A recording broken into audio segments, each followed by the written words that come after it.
Natalie Sisson, the Suitcase Entrepreneur, and in this video series we're all about creating freedom in business and adventure in life, just like sitting out here in this beautiful park.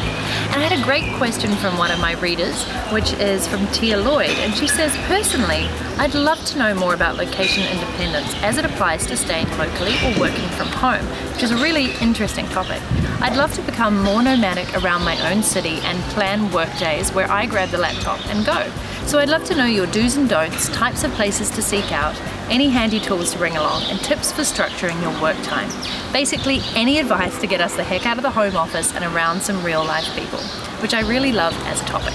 So even when you have a home office, one of the reasons why I love going to cafes and co-working spaces is because you're getting out and about and you're interacting with other people. Plus, the very nature of actually leaving your home office to go to a destination is a really good way to get yourself into a kind of routine whereby you're leaving the house in order to go and do your work. That's why I'm always seeking out different cafes, and generally I'm looking for ones with Wi-Fi that aren't too noisy, that have a little bit of music going on and have a good atmosphere, because I personally am much more productive. Shout out for little kids down here.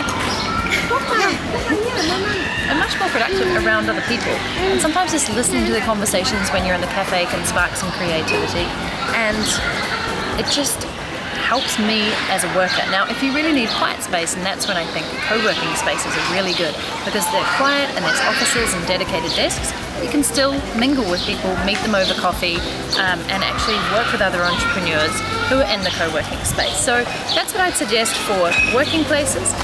And the other great thing is just going out and exploring your city. There's all these cafes you didn't even know about.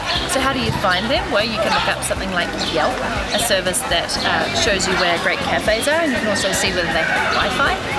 What about just like taking a bus or your bicycle across the other side of town where you never go and finding some cool new places to hang out in?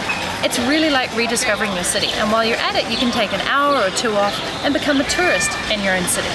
Another service I love is using something like Groupon, because they always have discounts on, you know, things like food and hotels and gyms, but half the time you don't even know that those restaurants or cafes existed in your town. So take advantage of a Groupon offer and go and work from there. And then ask other entrepreneurs. Maybe there's meetups, associations, and mastermind groups that you can actually hang out with in different places and do your work at the same time. So those are my tips for getting out and about in your city when you usually work from home. Enjoy!